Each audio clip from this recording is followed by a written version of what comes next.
Everyone. This is Bill Even, your CEO at the National Pork Board here in Des Moines, Iowa.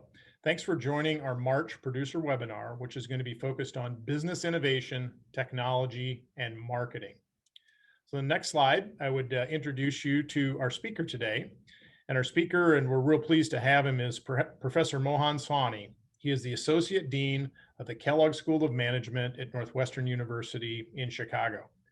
Professor Sawhney actually just spent the past hour actually talking directly to the National Pork Board of Directors as well as Pork Board staff. And we're really excited to have him give the next hour to you to really talk about things that he's experienced in his career. And I'll let him tell you a little bit about his background when he gets started. On the next slide, we have our antitrust statement. And as you're familiar, all businesses, including associations, are subject to the Sherman Antitrust Act. So all the work we do here at the National Pork Board is designed to comply with the Sherman Act. And the best rule is if there's any question that you may be bringing in, and if it looks like it's something that may wander into an antitrust area, we'll just not go that direction, I guess. So the next slide is kind of our own National Pork Board disclaimer. And that's that the pork checkoff funds are being used to host the webinar. And the purpose is to facilitate your understanding of publicly available information. We believe that the pork industry and ultimately consumers will benefit from a better understanding of the economics of pork production. And again, the views expressed by our guest speakers are theirs and not those of the National Pork Board, which does not advocate or endorse any particular production or marketing direction. On the next slide, I'll show you how you can ask some questions. So on Zoom, and you guys are probably all pretty familiar with it now, if you move your mouse around and you go to the bottom of the page, you will see the little Q&A bubble. And you can go ahead and click on that and type in questions as the professor is giving his presentation. We're going to have an opportunity to do Q&A at the end, and I'll help moderate that. So again, if you've got a question, don't use the chat feature, use the Q&A feature. And that would allow you to ask questions, and we'll try to get through as many of them as possible here by the end of the hour.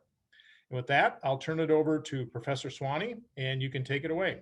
Thank you, sir. Thank you, Bill, for that introduction. It's a real pleasure to be with all of you today and to share my perspectives on how we can make the industry more innovative, more customer-focused, more profitable. So, I obviously am an outsider other than being an avid pork consumer. I don't have a lot of industry knowledge and inside knowledge, but, I remember a quote that Marshall McLuhan made, and he said, "I don't know who invented water, but it probably wasn't a fish." So sometimes it actually, helps to have an external or an outside perspective on innovation. I have spent the past 30 years at Northwestern's Kellogg School of Business at the intersection of marketing, innovation, and technology. I do a lot of work with the big tech companies, with startup companies, as well as consumer packaged goods companies, companies that you might be familiar with. In the last month, for instance, I've been working with Microsoft, with Salesforce, with John Deere, with McDonald's. So I try to bring all of those perspectives to bear on your business and your industry.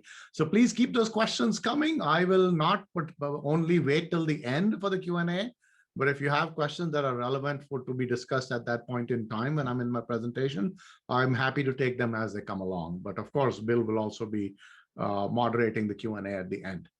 Okay, so let's get started. The idea here is, Pork.Next. So when I say Pork.Next, what does that mean? The dot stands for sort of a nod to the technology and the changes that are taking place, driven by sort of all of this technological change that we see in the world. And next is the idea of thinking about how we get the industry to the next level to make it more sustainable, more profitable, and more customer focused, right? So this is all about growth, innovation, and customer focus. So the three themes we'll be talking about today. So let me begin with a story.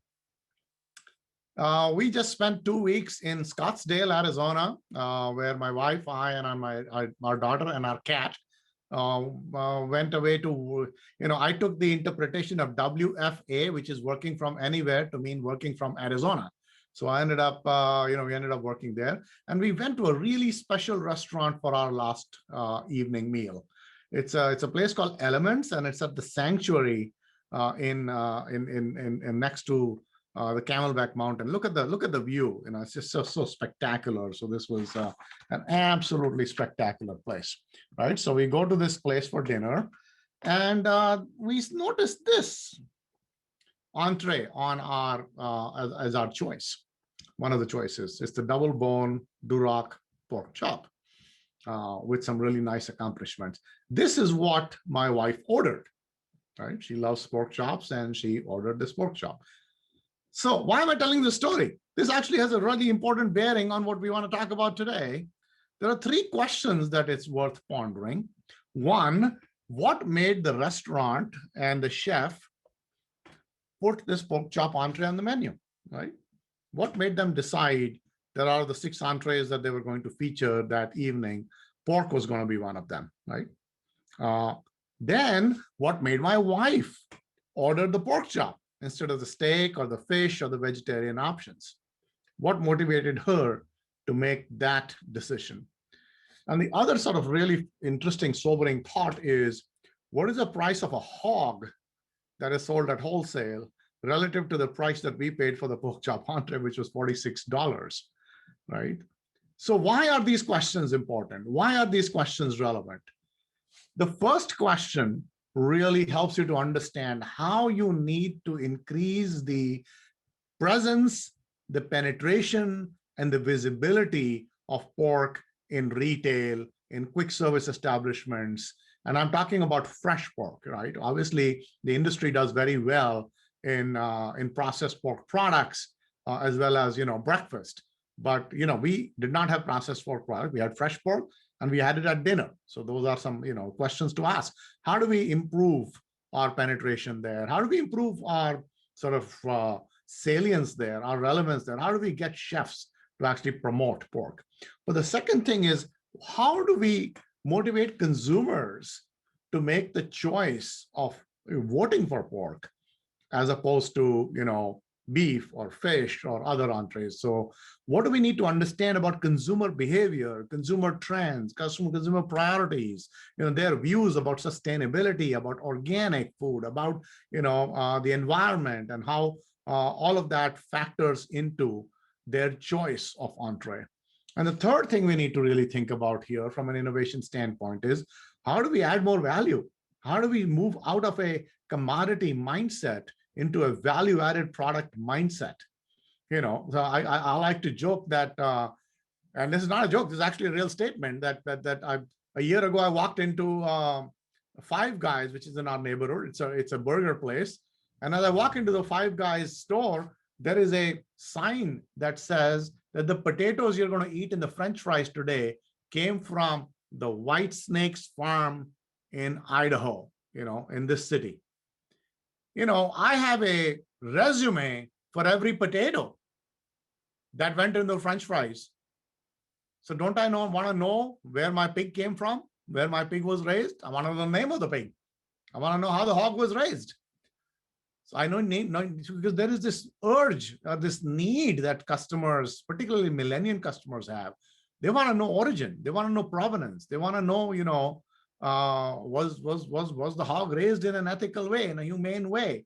So if I, today when I go to my whole grocery store, I can get eggs at 7-Eleven for 99 cents a dozen, or I can get my fast pasture-raised, free-range, organic, smiling hens laid eggs for $6 a dozen from Whole Foods.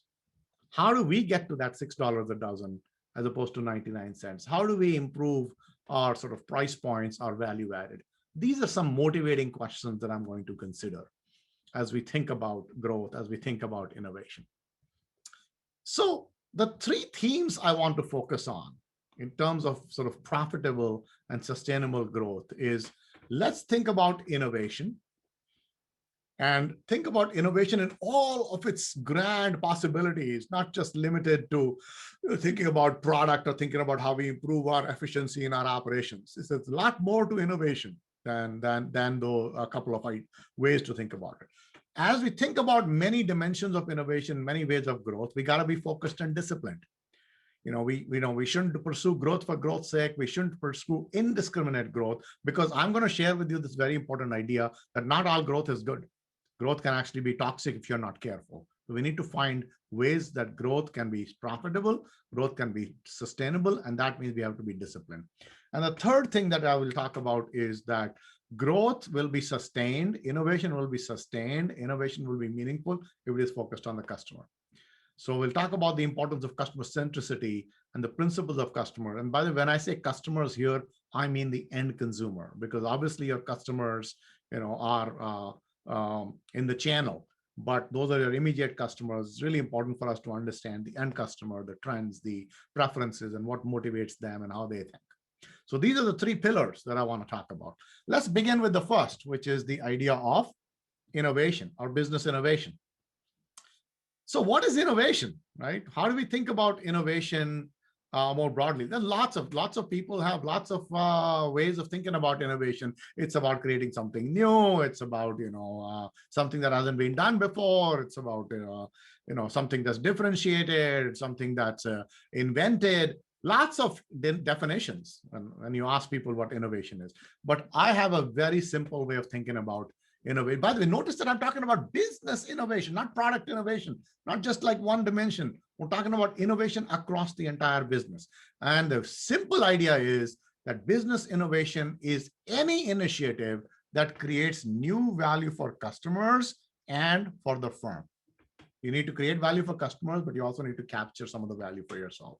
And how you do this is by creativity in any aspect of your business, in any way that, it might be the products you make, it might be the experience you create for customers, it might be the supply chain. There'll be many, many different ways to innovate.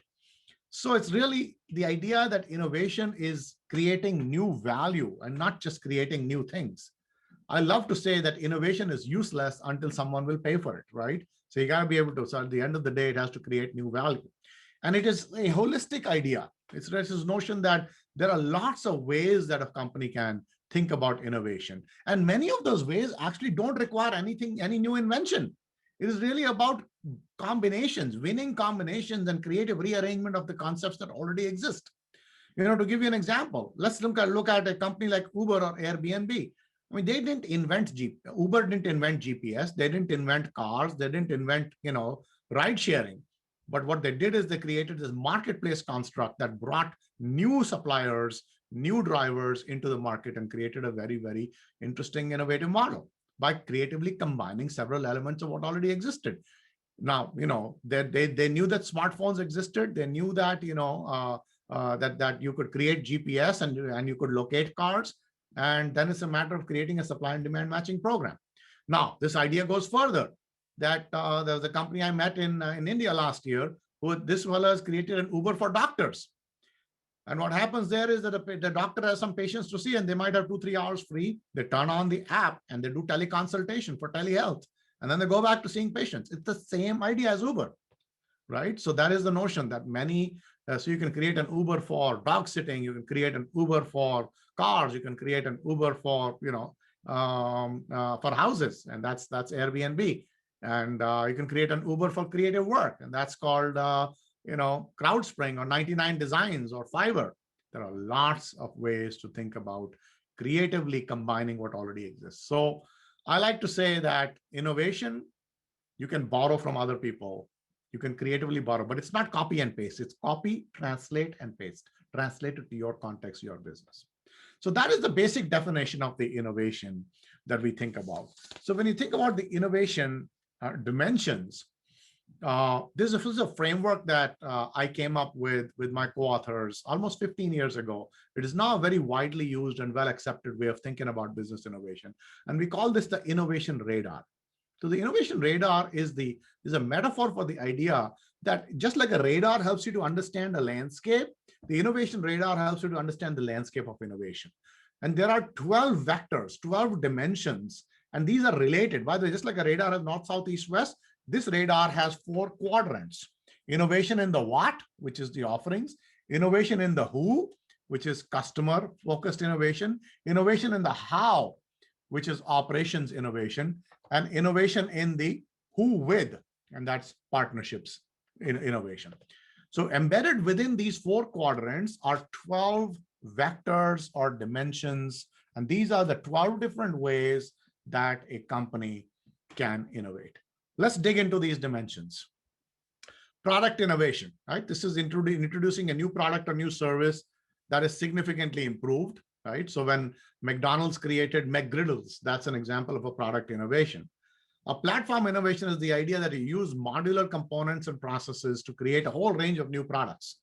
So for example, when Google creates Android or Apple creates iOS, it's a platform that allows millions of applications to be built. In fact, the iOS economy, the Apple's operating system for mobile phones, has generated almost $500 billion of commerce activity since its creation, since the App Store's creation. That's the power of a platform, the power of leverage that you get. Solution innovation is solving an end-to-end problem for customers, right? So instead of sort of buying a lawnmower, I can get a service to mow my lawn. By the way, in the food business, I think of an interesting solution innovation, Chuck E. Cheese. Some of you have been to Chuck E. Cheese. Why is Chuck E. Cheese a solution innovation? They don't sell you the cake. They don't sell you the party. They don't sell you the entertainment. They don't sell you the, all of these. What they sell you is a full birthday party. We will host it for you. What they sell you is peace of mind. And, you drop your kids off and 3 hours later, you're all done. So Chuck E. Cheese is a really interesting example of solving a problem, which is what do I do for my birthday party? Customer innovation is finding an unmet customer need or an underserved customer segment. Maybe it's a new ethnic market, or maybe it's a new, by the way, we see, and the Pork board has done a lot of really good work for you in terms of sensitizing you to multicultural cuisines and the importance of catering to like the Latino community, Filipino community, the Asian community in general, who are very heavy consumers of pork. And so that would be sort of an underserved customer segment.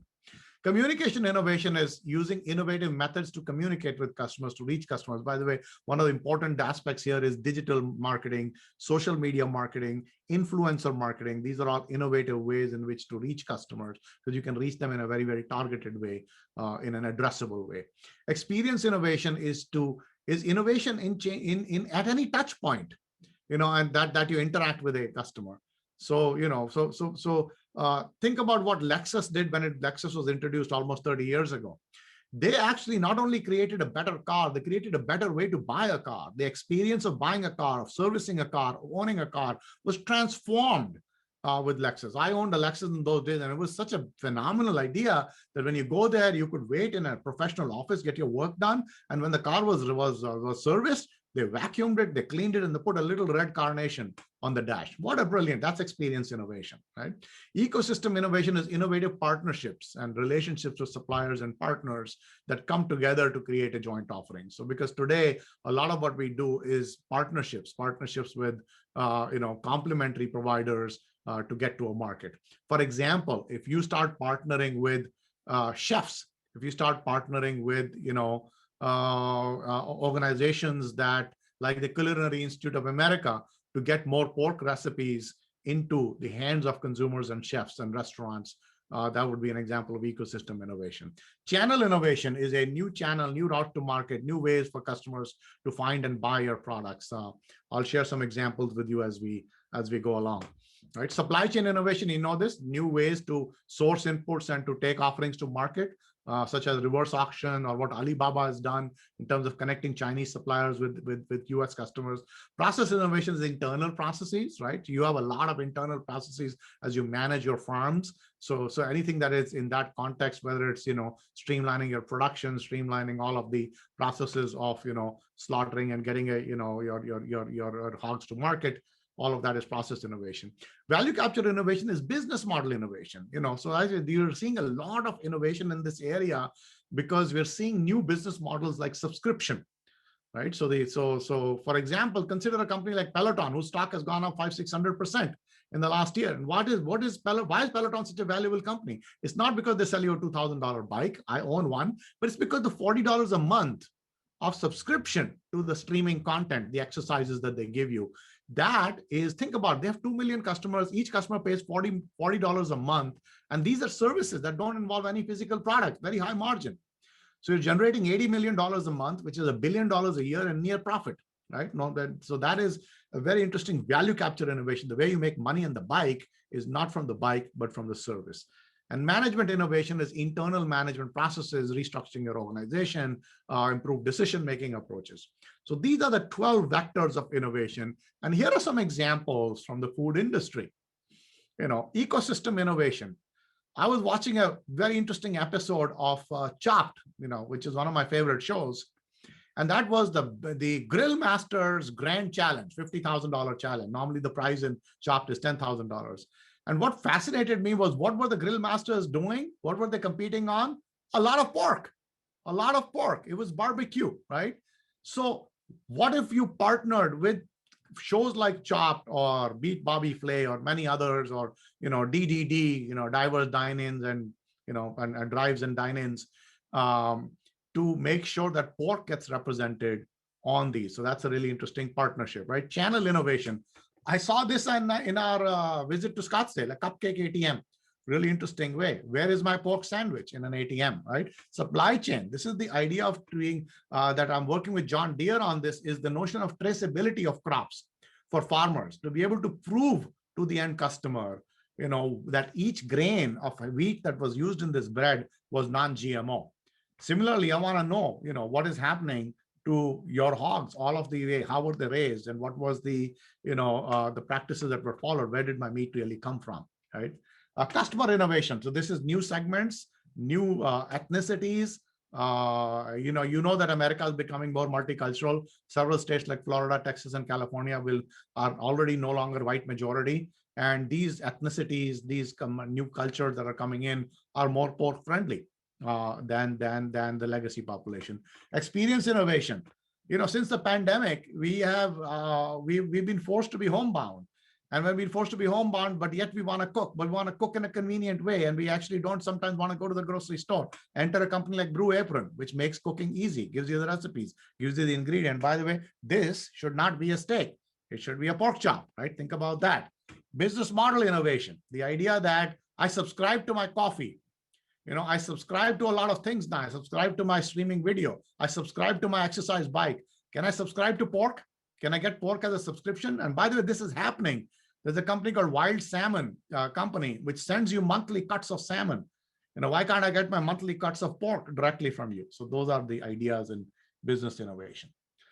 Let's look at a quick case study to illustrate this idea of business innovation and how you apply the innovation radar. By the way, the innovation radar is a 12-dimensional polygon. So this is how you plot the innovation radar for a company. You look at the level of innovation focus on each of these 12 dimensions. So let me take you back almost 20 years ago to Starbucks. What was the idea that Starbucks brought forth? What was the innovation they brought forth?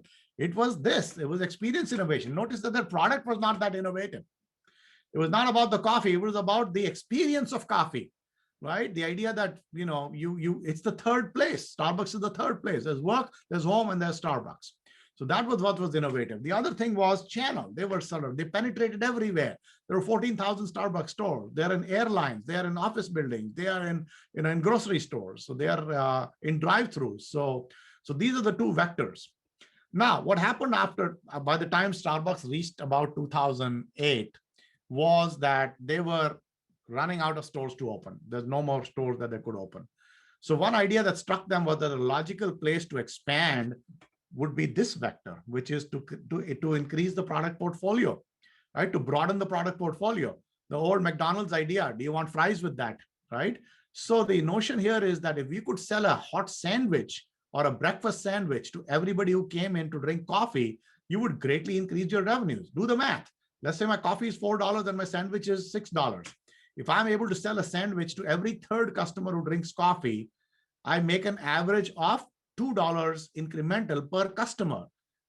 Now coffee is $3, incremental revenue is $2. I almost can make 50% more revenues in my system by selling hot sandwiches. Turns out that's not such a great idea. 5 years later, Starbucks has pushed a lot in terms of its product portfolio. It has expanded a lot. But you know what? What happened to the customer experience? Why did the customer experience start to suck? Well, by expanding the product portfolio, Starbucks increased the complexity of these operations. What that meant is that the wait times got longer, service quality was poorer. And by the way, there wasn't as much attention focused on the coffee itself. The other thing that happened was that Starbucks was not designed to create hot sandwiches. They never had a kitchen. They didn't have a fat fryer. So what you were doing was reheating sandwiches in a microwave, which means by definition, they're not fresh. It's not consistent with the brand image. And by the way, hot sandwiches, mozzarella cheese being burnt in a microwave smells awful. So that's what Howard Schultz said when he came back to the company in 2008. He said, I created Starbucks where I loved the idea. When I walked in, it was freshly brewed coffee that I smelled. Now I smelled freshly burnt cheese, right? And at the end of the day, sandwiches were generating only 5% of the revenues for Starbucks. So the idea here is that you've got to be careful. The implication of the innovation radar is that business innovation, first of all, you need to think about it holistically. There are 12 dimensions. There are many ways to innovate. It's not just about product or process. But with these many ways, you need to focus on a few key vectors. Don't try to do everything. The worst innovation radar profile is a circle, which means there's no point of focus. You need to have clear, points of focus. Your innovation radar should have clear peaks and valleys so that you know that these are the vectors that you are focusing on, and there cannot be more than 2 or 3. So, and the third implication is that there are opportunities to innovate along vectors that you might not have considered, that you might not have pursued.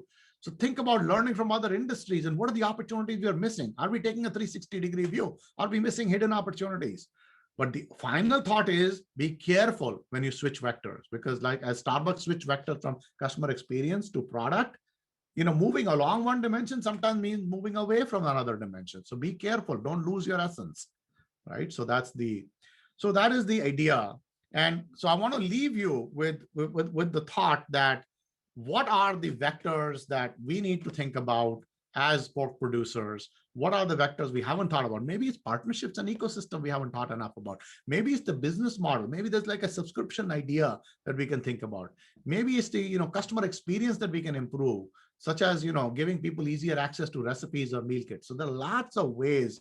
So I want to leave you with the thought that the innovation radar is a great way to brainstorm and ideate and identify and map your innovation strategy. But in doing this, you've got to be focused. So I love this quote that a CEO shared with me some time ago. He said, I never met a revenue dollar I did not like. But all dollars are not equally green. All dollars are not equally green. All growth is not good. Sometimes growth can become toxic. By the way, you know what grows really fast? Cancer. Cancerous cells are growth, but it's growth that is unruly. It is growth that is unchecked. It is growth that is toxic. And going back to Starbucks, this is a really interesting quote from Howard Schultz when he came back to Starbucks in 2008 after that period of helter-skelter growth. He said growth had become a cancer at Starbucks. He said, when you look at growth as a strategy, it becomes seductive and addictive. But growth is not a strategy, it is a tactic.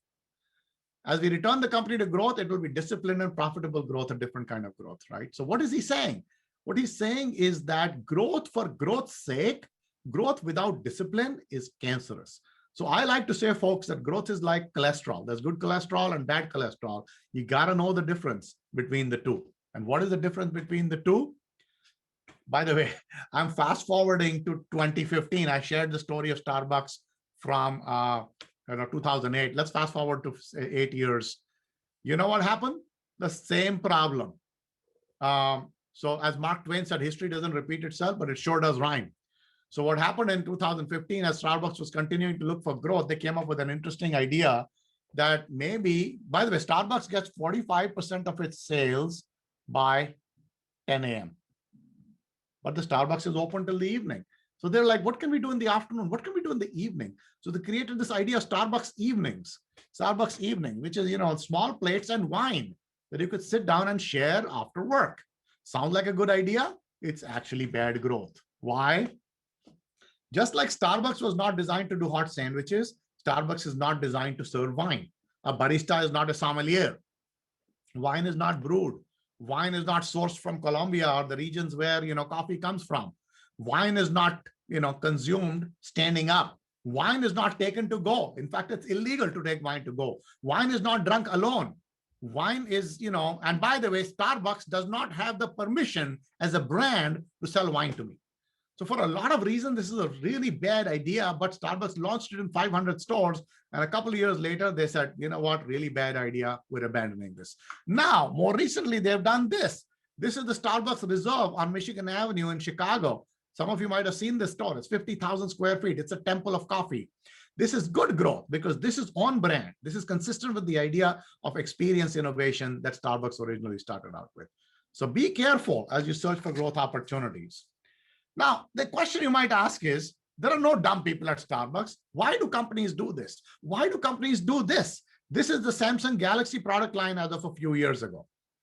Did the customer really ask you for all of these Galaxy products? This is crazy. By the way, how many products does Apple make in the iPhone?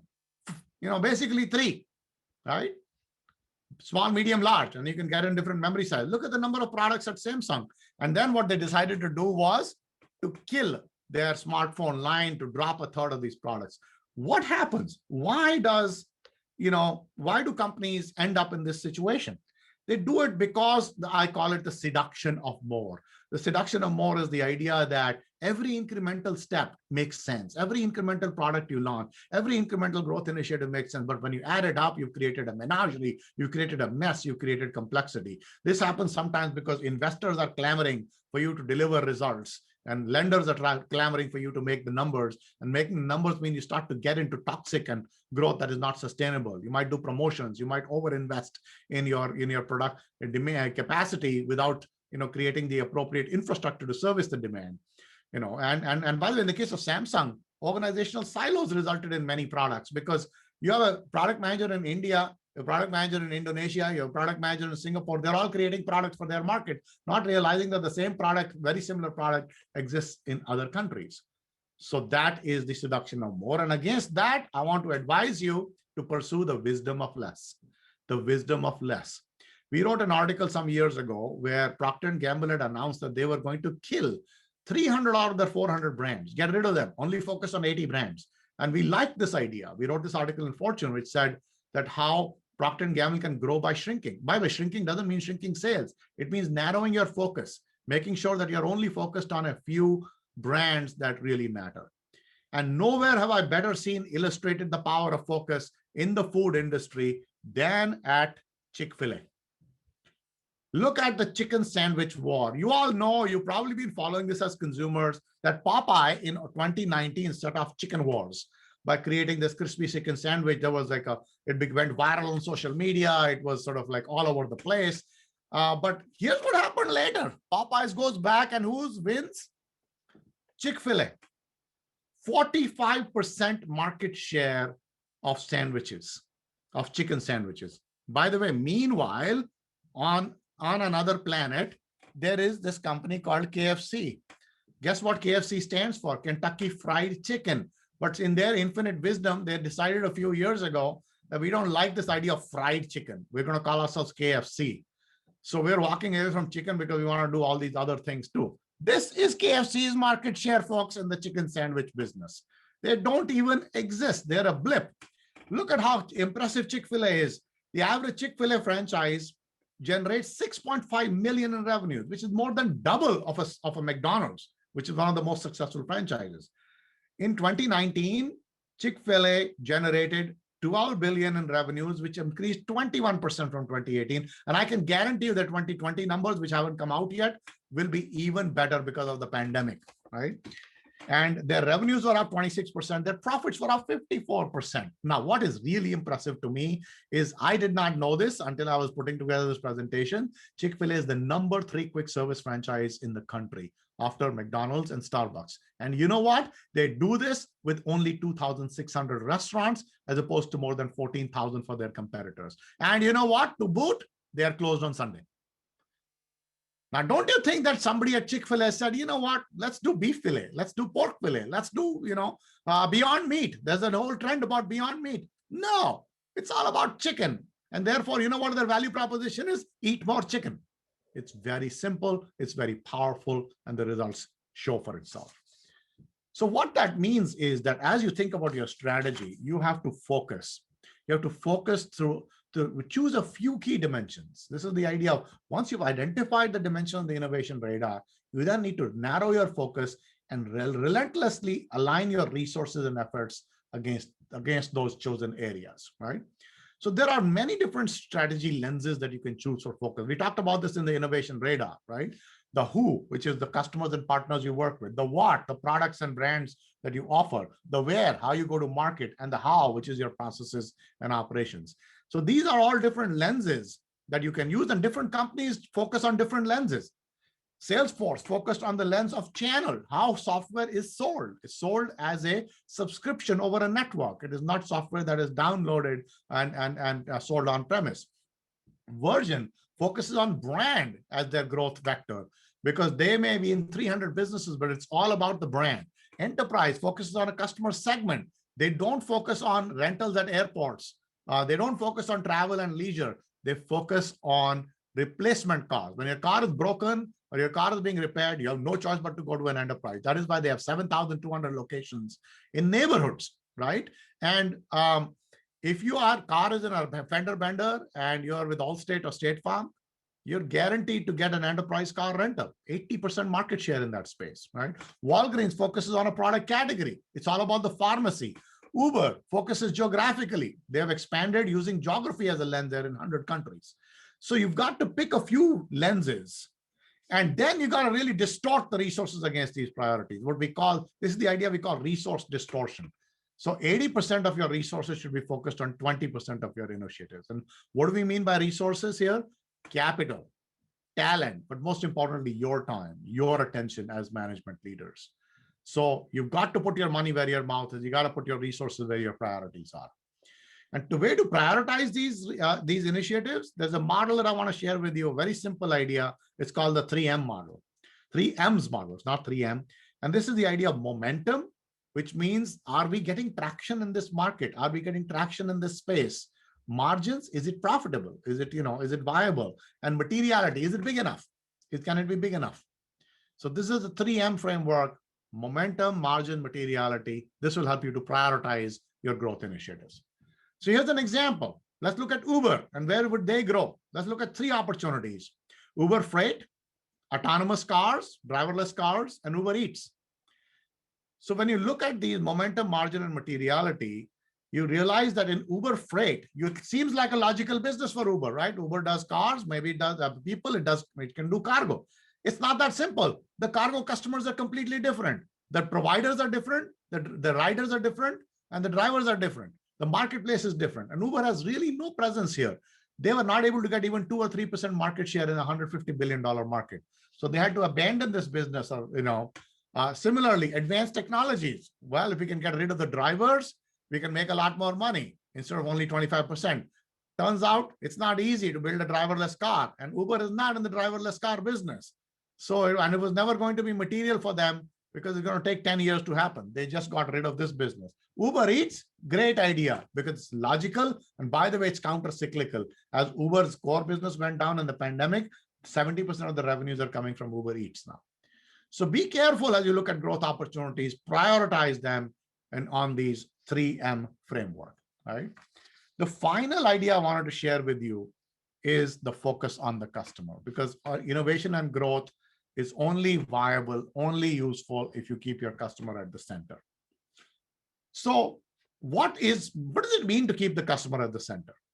I love this quote by Jeff Bezos at Amazon.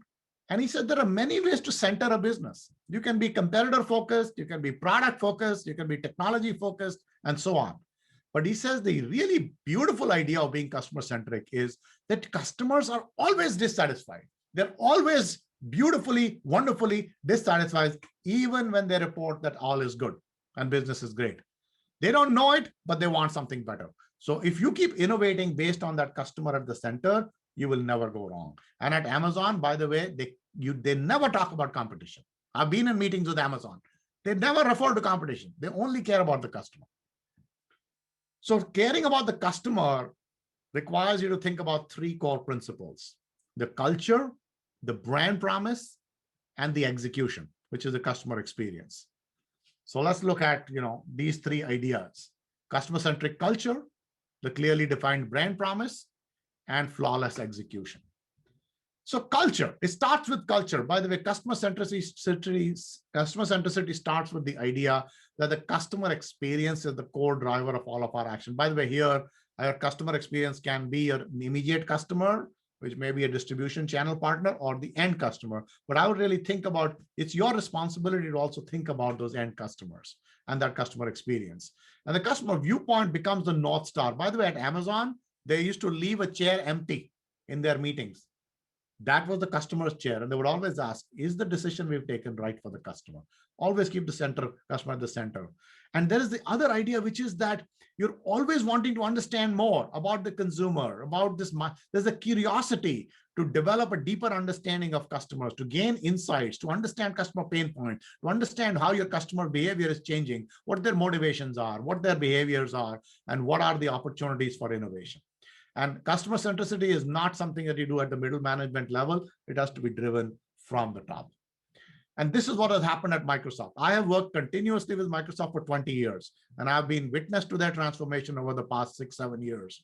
And notice what Satya Nadella is saying. He says that we need to obsess about our customers.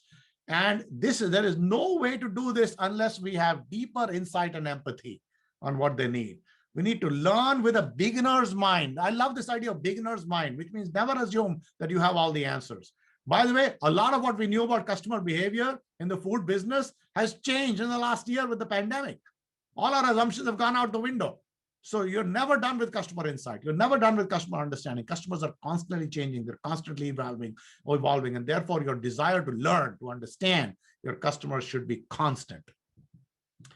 So, the question that I might pose to you from a customer insight and customer curiosity standpoint is, how deeply do you understand some of these trends that affect your industry, right?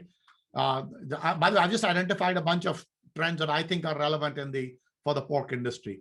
Rise of convenience, the growing importance of food delivery. By the way, McDonald's told me their food delivery business is up 300% in the past year, because people are getting more food delivered, right, through partnerships with Uber Eats and so on.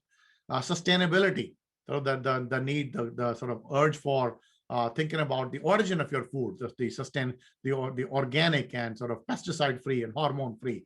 Farm to table, right, sourcing, what we call locavore. Veganism, the rise of veganism and plant-based proteins like Beyond Meat. Multicultural cuisine, the changing population and demographic of the population and their food habits. Dining and meal habits, that in the past year, we've changed the way we have dinner. We travel less. We are with our family more. So we need to get more creative about what we cook. Pork can enter into that conversation with recipes that are easy, nutritious, healthy, and tasty. And generational shifts, right? How is the younger generation different from the older generations, and what are their food preferences, food habits, and so on. So you need to get a deeper understanding of all of these. And by the way, there are some really good research reports that the Pork Board has put out. I've gone through those, whether it is dining out in America or whether it's the rise of Latino consumers. You really need to understand that, but go out and do your own research. Go out and find out more and learn more, because that's where the opportunity are. The second idea is a clearly defined brand promise. So this is the notion that you need to have a very clear message, a very clear story to tell to your customers. A simple, single-minded idea. And by the way, this is something you have to do as a pork producer, but you also have to do as a pork industry, right? What's the industry's value proposition? What is it that pork represents? I remember a campaign you did 20 years ago, which was very successful, which is the other white meat. And that was to change the perception of what pork is, that it's a white meat. It is healthier than beef. So that is something that you need to continue to work on. And by the way, this brand promise needs to be simple, it needs to be enduring, and it needs to pull at the heartstrings. It needs to be emotional, and it needs to be authentic. It's not just, say what you do what you say. And it has to be owned by everyone in your company and everyone in your industry. So for example, when you go to IKEA, you know what you're going to get. You're going to get furniture that is stylish, that's space efficient, that's modular, and it's designed for first-time price-sensitive buyers, and it's designed for people who are okay to do some assembly. What you're not going to get is equally clear. You're not going to get durable furniture. You're not going to get customization. You're not going to get delivery. You're not going to get a whole lot of service. You got to do it all yourself. So there are people they say no to, and there are people that they say yes to. It's very important for you to understand who are the customers we actually say no to, right? Now, I looked at the brand promise at IKEA, and I realized that it's not just a marketing slogan. Everything IKEA does, the design of their products, the way they assemble the products, the fact that their stores are very large and that they are in suburbs, that there's extensive information that they provide for assembly, that they have like on-site restaurants. So there's a lot. So everything is thoughtfully designed around that value proposition of some assembly required, but stylish and affordable furniture for younger buyers. So as I look at your industry, clearly one of the salient threats that you have is protein made from plants. So as I was looking at Beyond Meat, I found that their mission, which is their story, their brand promise, is actually resonates with me. It resonates with me, even though I think their product is pretty shady because of the amount of processing that goes on. But they say that this is not about food. This is about the planet, right? By shifting from animal to plant-based meat, we can focus impact 4 issues: human health, climate change, sustainability, and animal welfare. They are almost making you feel guilty to eat meat. It's not good for the planet. It's not good for animals. It's not good for your health. It's not good for the environment. That's a pretty powerful idea. So they have elevated the conversation of meat to actually to Beyond Meat. Now, as opposed to this, I looked at your new brand campaign, Pork as a Passport. I think it's a good start. I think the idea that pork brings us together also sort of is a nod to the idea that pork is a global product. And particularly as our country becomes more multicultural, as our palate becomes more global, pork has a more important role to play. But I want you to think about, how powerful is this message? How single-minded is this message? How emotional is this message? And how universal is this message? Because I think that there is still some work to be done here relative to the Beyond Meat, because Beyond Meat is almost like it's not a product, it's a cause, it's a mission. So you need to think about elevating the conversation and talk about sort of how, to think about it. The third thing is I like what Tom said. Pork is a protein made from plants. I like this idea that I ate a chicken. The chicken only ate plants, so the chicken is actually plants. So that is true, but that's not how consumers think. So the third and final thing is the idea of creating a delightful customer experience. Customer centricity is about the customer experience, which means consistency in experience, in messaging, consistency in execution, and making sure that you are flawlessly executing across every which way that you interact with customers. And that is something I learned from Disney and from Tesla. So I've owned a Tesla for 6 years, and I think that their customer experience, the car is great, but it's the customer experience that they've revolutionized. I have never touched a Tesla dealership. I've never gone there. I evaluated the car online. I configured it online. I bought it by paying electronically through ACH. I signed the papers using DocuSign, right? This is my actual invoice. Then the car was actually delivered to my house. And now when I need to sort of control the car, I can summon it from my garage using the app. I can turn on the heat and air conditioning and so on. When I need the car service, they come home to me with a van. It's a mobile van. And the reason that only Tesla can do this is because it's an electric car and they don't have a lot of parts. They only have 15 moving parts as opposed to 1,000 in a conventional car, which means the cars can be repaired at home through a van that shows up. I have had my software updated 114 times in 4 years. And that is, every time there's new features. So Tesla gets better and better over time, as opposed to a normal car that gets worse as they depreciate. Finally, I was ready to trade in my car a year ago. The trade-in was all handled electronically. I uploaded pictures of my car. They have the entire vehicle history. They made me a trade-in offer. And I went in and basically for 15 minutes, I picked up the car. So really think about how the customer experience has been engineered end to end to make it delightful, to make it seamless, and to make it interesting. So that is something that I want you to think about. I'm going to leave you with these questions. As pork producers, the customer experience that you're focused on is home chefs and professional chefs. How can you make their experience better? How can you make their experience better based on the dining occasion, based on who's the buyer, based on who's preparing, based on who is eating, based on the functional goals, the emotional goals, and the social goals of the food. So how do we bring recipes? How do we bring meal solutions? How do we bring, easier access? How do we sort of, get deeper into people's homes? And by the way, I know you own breakfast. I know that breakfast is big, and bacon and French sausage and so on, but you have opportunities in lunch and you have opportunities in dinner. Too much of the pork that we eat is processed pork products. Not enough is fresh, because fresh pork products, whether it's like, loins or whether it's chops, those are the expensive products. That's how you get to $46 per entree. So we need to think about more deeply how we get there by making it easier for people to buy, to prepare, and to consume pork, no matter where they might be, no matter who they might be, and no matter what the occasion might be. So in conclusion, folks, here are some 5 key takeaways from what the conversation we've had. One, I talked about business innovation as a holistic construct. The idea that you need to think 360 degrees about your innovation. Think about it broadly, more broadly than product to process innovation. And when you think about all of these different dimensions, you realize there may be new vectors, new ways that we can think about innovation for the industry. But as you think about these vectors, you need to be disciplined. You need to pick a few, and you need to be focused and have this 3M framework that helps you to prioritize the growth initiative. Right? And then we talked about customer centricity. Right? So the notion of customer centricity is the notion that you have 3 principles there: a customer-centric culture, a clearly defined and focused brand promise, as well as a customer experience that is seamless, that is delightful, that is convenient. And lastly, I want to say, just because you don't sell to end customers, sometimes it is still your responsibility to understand on customers, because at the end of the day, your channel doesn't pay your bills. I pay the bills when I eat a pork sandwich, or when I eat bacon, or when I buy pork at the grocery store.